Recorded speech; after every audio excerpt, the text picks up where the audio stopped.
Bonjour à tous et bienvenue sur Happy Psy, le podcast de l'alchimiste du bonheur. Je suis Laurence Flaise-Renaudin, chroniqueuse radio, auteure et psy-optimiste. Je fusionne les mots et les émotions tels des métaux précieux pour révéler la magie qui est en vous. Laissez-moi être votre guide vers vos ressources intérieures pour révéler votre véritable pouvoir et être bien. Car être bien, ça change tout. Bonjour à tous et bienvenue dans ce nouvel épisode Happy Psy pour être bien. Parce qu'être bien, ça change tout. Aujourd'hui, j'avais envie de vous parler d'un sujet qui, je le sais, résonne en vous. Il résonne en chacun de nous. L'acceptation de soi. On arrive à cette période où les gens commencent à moins s'accepter, principalement par rapport à leur apparence, le fait de l'été qui arrive. J'entends beaucoup de gens me dire « Oh là là, il faut que je perde des kilos, oh là là, je m'aime pas comme ceci, j'aime pas mon ventre, j'aime pas mes jambes. » Bref, on ne s'accepte pas. Et pour autant, déjà, on n'est pas qu'un corps, j'aime bien le rappeler. Et l'acceptation de soi va au-delà de l'apparence. Il nous est tous arrivé à un moment ou à un autre de nous dire des phrases telles que « je suis pas assez bon, j'y arriverai jamais à faire ça » ou encore « je ne mérite pas ceci, je ne mérite pas cela ». Vous savez, ces mots qu'on prononce souvent sous l'impulsion d'une émotion et qui peuvent sembler anodins. Pourtant, ils tissent peu à peu une toile d'autocritique et de sabotage et de doute qui peut s'avérer très très difficile à déchirer. Pourtant, si je vous disais qu'il existe un chemin pour transformer cette voix intérieure en alliée bienveillante, oui, un chemin qui commence par un simple changement de discours intérieur, c'est-à-dire le fait de se parler avec la même gentillesse, la même douceur et le même respect qu'on le ferait avec une personne que l'on aime profondément. Car oui, devenir son propre allié, son meilleur ami, ça ne se fait pas du jour au lendemain. Ça demande de l'attention, de la patience, de la persévérance, mais surtout un dialogue intérieur empreint de bienveillance. C'est en s'adressant à soi-même avec des mots choisis avec soin, constructifs et respectueux, qu'on peut entamer cette métamorphose intérieure. Aujourd'hui, préparez-vous à découvrir des clés essentielles pour ouvrir ces portes d'une relation beaucoup plus saine et beaucoup plus harmonieuse avec vous-même. Car c'est en devenant votre meilleur allié que vous pourrez véritablement vous épanouir votre potentiel et avancer dans la vie avec beaucoup plus de confiance. Alors sans plus attendre, commençons ce chemin vers l'acceptation et l'amour de soi. Cette voix, vous savez, celle qui peut parfois se montrer si dure avec nous, en fait, elle n'est pas là sans raison. Si on prend un moment pour l'écouter, pour vraiment l'accueillir, on commence à voir qu'elle cherche à nous protéger, à nous garder en sécurité. Parfois, elle le fait de manière un peu maladroite. Elle essaye de nous retenir en arrière, elle nous empêche de prendre des risques, même lorsque ces risques sont nécessaires pour notre croissance, notre bien-être et notre épanouissement. Il est vraiment essentiel de prendre un moment pour l'écouter, même si souvent elle se fait critiquer. Cette étape de compréhension est cruciale parce qu'elle nous révèle non seulement les origines de notre autocritique, de notre auto-sabotage, mais surtout son but ultime, souvent méconnu et incompris. Imaginons cette voix comme une amie, une vieille amie, qui dans son désir de nous protéger, adopte parfois des méthodes un peu, rigides. Par son expérience, souvent douloureuse, elle a appris que le monde peut être un lieu de jugement, de rejet. Alors elle a décidé que sa mission serait de nous en préserver coûte que coûte. Et elle nous alerte souvent, avec une sévérité excessive, à la moindre prise de risque. Et elle nous intime de rester dans notre zone de confort, là où elle pense qu'on est à l'abri. Voici une chose intéressante. Lorsqu'on prend le temps de vraiment l'écouter et de dialoguer avec elle, alors on commence à percevoir les nuances de sa peur. On comprend que sous ces avertissements sévères, en fait, réside une intention aimante, bien que très maladroite. Elle veut simplement nous préserver de la douleur du rejet, de l'amertume de l'échec, parce qu'elle sait, peut-être mieux que quiconque, combien ces expériences peuvent être douloureuses. Lorsqu'on l'invite à s'asseoir avec nous, dans le calme, pour un dialogue authentique, on lui pose alors la question suivante. Pourquoi est-ce que tu es si dur avec moi? Et là, la magie opère. On commence à entendre non pas des critiques, mais des expressions de peur, des souvenirs de moments où on s'est senti vulnérable. des échos de paroles blessantes autrefois, qui ont laissé des marques. Ce moment de clarté est précieux. Il nous montre que notre critique intérieure, aussi sévère soit-elle, elle n'est pas notre ennemie. Elle est une partie de nous qui cherche à nous protéger, mais qui n'a pas appris la manière la plus constructive de le faire. Et ça, c'est une révélation qui change tout, car ça nous permet de commencer à transformer cette relation intérieure. Au lieu de voir cette voie comme un obstacle, on peut commencer à la considérer comme une alliée maladroite, une amie qui a juste besoin d'être rassurée sur le fait qu'on est capable de faire face aux défis, aux risques et même aux échecs, et que chacune de ces expériences est une opportunité pour nous de grandir, d'apprendre, de nous épanouir. Lorsque l'on reconnaît la peur sous-jacente qui alimente sa sévérité, on peut alors doucement, mais fermement, lui montrer qu'il y a un autre chemin, celui de la bienveillance, de l'encouragement et de la confiance en nos capacités. C'est ainsi qu'on commence à transformer notre critique intérieure en un soutien intérieur, un allié qui nous encourage à explorer, à risquer et finalement à nous épanouir. Alors après avoir dialogué avec cette voix intérieure, après avoir commencé à la transformer de critique à allié, on va explorer cette première clé et accueillir ce qui nous rend vraiment uniques. Dans un monde où il est si facile de se perdre dans la comparaison, dans l'insécurité, reconnaître et valoriser notre singularité, eh bien croyez-moi, c'est un acte révolutionnaire d'acceptation de soi. Chacun de nous porte en lui un univers intérieur très riche, façonné par un mélange unique d'expériences, de talents, de passions, de perspectives. Ce qui nous distingue peut être aussi évident qu'un talent artistique ou musical, mais aussi subtil que notre façon de rire, de réconforter un ami, d'observer le monde. Je vous invite à prendre un moment aujourd'hui pour réfléchir à ce qui vous rend spécial. Peut-être que c'est votre curiosité insatiable, votre capacité à trouver de la beauté dans les petits détails, votre persévérance face aux défis, ou encore votre manière unique de communiquer avec les autres. Prenez un stylo et un papier, ou alors ouvrez un nouveau document sur votre ordinateur et commencez à dresser la liste de tout ce qui vous rend unique. Ne vous censurez pas. Peut-être que vous allez être surpris de voir combien la liste est longue une fois que vous allez commencer. La clé numéro 2 est de comprendre nos insécurités. Reconnaître et comprendre d'où elles viennent, c'est le premier pas vers l'acceptation de soi. Je vous invite à prendre un moment, à vous asseoir tranquillement avec vos pensées. Posez-vous la question, quelles sont ces insécurités au plus profond de moi? Peut-être craignez-vous le jugement des autres? Peut-être est-ce une peur de ne pas répondre aux attentes, les vôtres, mais surtout celles que vous imaginez que les autres ont de vous. Il est important de les identifier, non pas pour les nourrir au contraire, mais pour les comprendre. Parce qu'une fois qu'on les a identifiées, ces insécurités, on les accueille. Oui, on les accueille, car elles font partie de nous. On les accueille, on écoute ce qu'elles ont à nous dire. Elles ont souvent une origine, une raison d'être.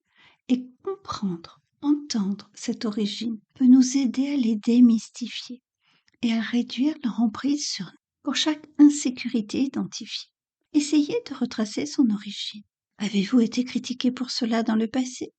Est-ce le résultat d'une comparaison avec les autres? Et puis réfléchissez à une qualité ou à une force que vous possédez qui pourrait contrecarrer cette insécurité. Reprenons l'exemple, se sentir mal à l'aise avec son apparence. Eh bien, souvenons-nous d'un moment où on s'est senti totalement en confiance. Un moment où on s'est senti si confiant et apprécié pour notre unicité. Laissez venir à vous un moment, un instant. Peut-être que c'est un mot que vous avez entendu qui vous a fait sentir si bien. Peut-être est-ce un regard, peu importe. Laissez venir à vous une image, un son, une sensation. Et puis la troisième clé, c'est celle de se fixer des objectifs. Parce qu'après avoir plongé dans la compréhension des insécurités, célébrer notre unicité, se fixer des objectifs réalistes peut sembler intimidant au premier abord. Mais c'est une manière puissante de reconnaître notre croissance est notre capacité à surmonter les défis, qu'ils soient petits ou grands. Vous avez différents podcasts que je vous ai déjà faits sur se fixer des objectifs. Mais c'est tellement important que j'avais envie d'insister un petit peu sur ce point. Lorsque l'on parle de se fixer des objectifs, c'est pas nécessairement des aspirations grandioses ou des changements de vie radicaux. C'est plutôt identifier des étapes modestes et réalisables qui vont nous mener là où on veut être. Ces objectifs, on le sait, doivent être spécifiques, mesurables, atteignables, réalistes et temporellement définis. La méthode SMART. Un objectif réaliste, c'est celui qui nous pousse un petit peu en dehors de notre zone de confort, mais pas au point de provoquer une crise d'angoisse ou un sentiment d'échec. Par exemple, si on souhaite améliorer notre condition physique, au lieu de se fixer comme objectif de courir un marathon dans un mois, on va commencer par des promenades quotidiennes, puis augmenter la distance, augmenter l'intensité, augmenter le rythme. Vous pouvez commencer par choisir un domaine de votre vie où vous souhaitez voir des améliorations ou des changements. Vous définissez votre objectif et vous vous assurez qu'il soit bien ancré dans la réalité de votre vie actuelle et de vos capacités. Vous le décomposez en petites étapes et puis entreprendre dès aujourd'hui la première étape. Vous pouvez commencer par choisir un domaine de votre vie dans lequel vous souhaitez des améliorations ou des changements. Vous définissez votre objectif, comme on l'a vu précédemment, et vous vous assurez qu'il soit bien ancré dans la réalité, en fonction de vos capacités. Puis vous le décomposez en petites étapes ou en petites actions que vous allez pouvoir entreprendre dès aujourd'hui ou dans la semaine. Par exemple, si votre objectif c'est d'améliorer votre bien-être émotionnel, une étape pourrait être de consacrer 5 minutes chaque matin à de la méditation, à de la pleine conscience ou à un moment pour vous. C'est tout petit. C'est réalisable et cela s'accumule au fil du temps pour produire un impact significatif sur votre vie. Et puis une partie essentielle et que l'on oublie bien trop souvent lorsque l'on sait fixer des objectifs réalistes, c'est de prendre le temps de se féliciter pour chaque succès, aussi petit soit-il. Chaque fois qu'on atteint une étape, on prend un moment pour reconnaître cet effort et se féliciter. Cette reconnaissance renforce la motivation, augmente l'estime de soi et nous rappelle combien on est en constante évolution. La quatrième clé, c'est d'apprécier ce que l'on aime chez nous. Après s'être fixé des objectifs réalistes, il est important de prendre un moment pour vraiment apprécier les choses qu'on aime chez nous. Ça crée une fondation solide d'estime de soi, de respect de soi. Dans cette quête incessante de l'amélioration personnelle, il est bien trop facile de passer à côté de nos qualités, de nos compétences et de nos réussites présentes.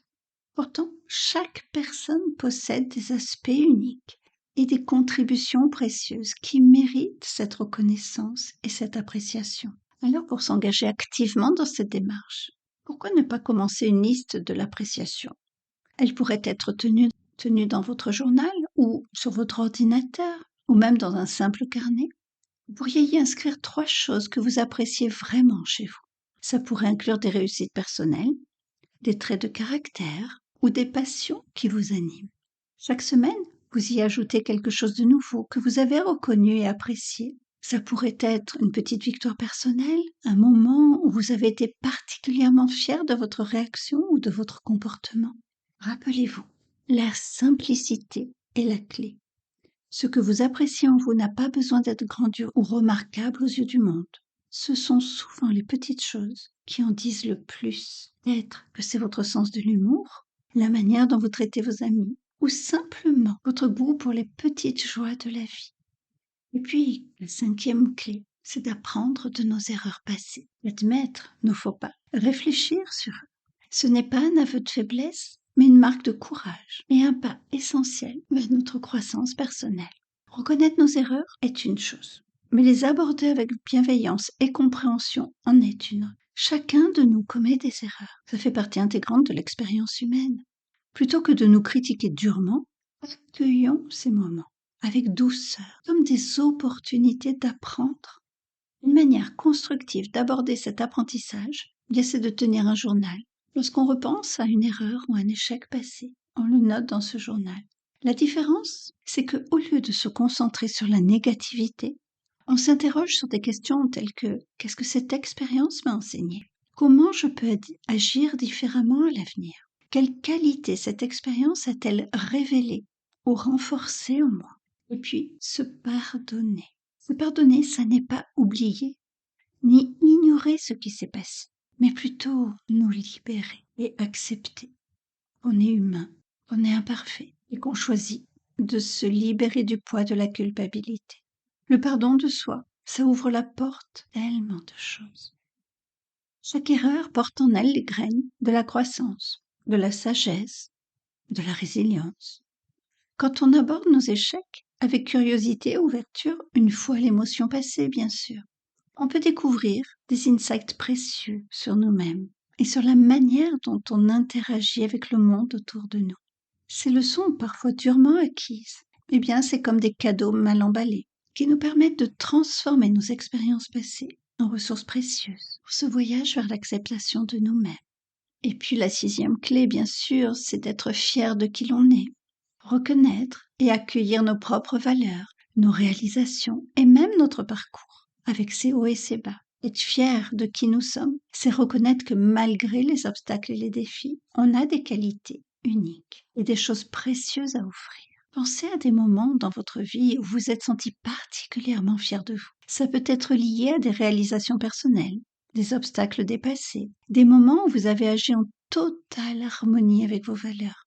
Noter ces moments peut renforcer votre sentiment d'acceptation de vous, de fierté de vous et de votre unicité. Et du coup, j'en viens à la 7e clé, qui est d'arrêter de vous comparer aux autres. La comparaison est souvent la source d'un sentiment d'infériorité et d'insatisfaction. Concentrons-nous sur notre propre chemin. Célébrons nos progrès sans les mesurer à ceux des autres. Notre voyage est unique et c'est notre propre croissance qui compte. On ne peut pas comparer un élève de CM2 à un élève de 3e. C'est impossible. Alors cessons de nous comparer aux autres. En se concentrant sur ce pourquoi on est reconnaissant dans notre propre vie, on réduit l'espace pour la comparaison négative, c'est-à-dire qu'on voit nos accomplissements plutôt que de voir ceux des autres. J'utilise beaucoup la gratitude et vous le savez, je vous en parle très souvent. Et puis enfin, la dernière clé, c'est d'apprendre à aimer nos défauts. Parce que nos défauts, autant que nos forces, nous rendent uniques. Apprendre à les voir sous un jour positif, ou du moins à les accepter comme faisant partie de nous, c'est une étape vers cette acceptation de soi complète. Essayons de voir comment certains aspects que nous considérons comme des défauts peuvent en fait être des atouts dans certaines situations. La réévaluation de ces aspects de nous-mêmes peut mener à une acceptation plus profonde et meilleure estime de soi. Par exemple, prenons le fait d'être têtu. Ça peut être considéré comme un défaut, mais pour autant, être têtu pour arriver à son objectif, ça devient une vraie qualité. Ce voyage vers l'acceptation de soi est une quête personnelle et il est important de se rappeler que la véritable transformation commence par l'action. Ces clés qu'on a explorées sont autant d'outils à votre disposition, mais leur véritable pouvoir va se révéler quand vous allez les mettre en pratique dans votre quotidien. N'attendez pas le moment parfait ou la motivation absolue pour commencer à agir. Même les petits pas, lorsqu'ils sont faits de manière cohérente, peuvent engendrer des changements. Chaque effort pour reconnaître vos insécurités, apprécier votre unicité, fixer des objectifs réalistes, apprendre de vos erreurs, accueillir pleinement qui vous êtes, constitue un pas de plus vers une profonde acceptation de vous-même. Je vous invite donc à prendre ces clés en main et à les utiliser. Laissez-les vous guider à travers les moments de doute. Et puis, les aider à célébrer vos succès. Je sais que ce chemin est pavé de petites victoires et de doutes. Mais chacun de nous possède la force et la capacité de parcourir ce chemin. C'est lorsqu'on passe à l'action, c'est en utilisant ces clés que vous allez célébrer toutes vos splendides imperfections. Se lancer dans ce voyage peut être à la fois exaltant et intimidant. Il est important de se rappeler que vous n'avez pas à le faire tout seul. Le soutien, l'encouragement de vos proches, mais aussi l'accompagnement peuvent jouer un rôle crucial dans la réalisation de vos objectifs. Je suis là pour vous aider dans cet accompagnement. Pour ceux qui ressentent le besoin d'explorer plus en profondeur ces clés, ou qui cherchent à renforcer leur parcours d'acceptation, Avec un soutien personnalisé, j'ai conçu des forfaits adaptés. Ces programmes sont faits pour vous guider pas à votre rythme, vers une meilleure compréhension de vous-même, être dynamisé, être reboosté sur ce chemin. Vous pouvez me contacter pour plus d'informations. Ensemble, on peut rendre votre voyage d'acceptation de soi non seulement plus accessible, mais aussi plus enrichissant. Avant de conclure, j'aimerais vous citer Ralph Waldo Emerson. Il dit « Être soi-même dans un monde qui tente constamment de faire de toi quelqu'un d'autre est le plus grand accomplissement. » Merci d'avoir été avec moi aujourd'hui. J'espère que ce podcast pourra vous aider. Continuez à prendre soin de votre bien-être. Et rappelez-vous, dans le grand laboratoire de la vie, votre cœur et votre esprit sont vos outils les plus précieux pour réaliser vos rêves. Vous êtes les alchimistes de votre propre bonheur et les explorateurs de votre voyage intérieur. Belle journée à vous tous. Et si vous avez aimé ce podcast, likez-le, commentez-le. Bref, un petit coucou me fait toujours plaisir. On se retrouve dans 15 jours pour un nouvel Happy Psy et vendredi pour une interview. À très bientôt.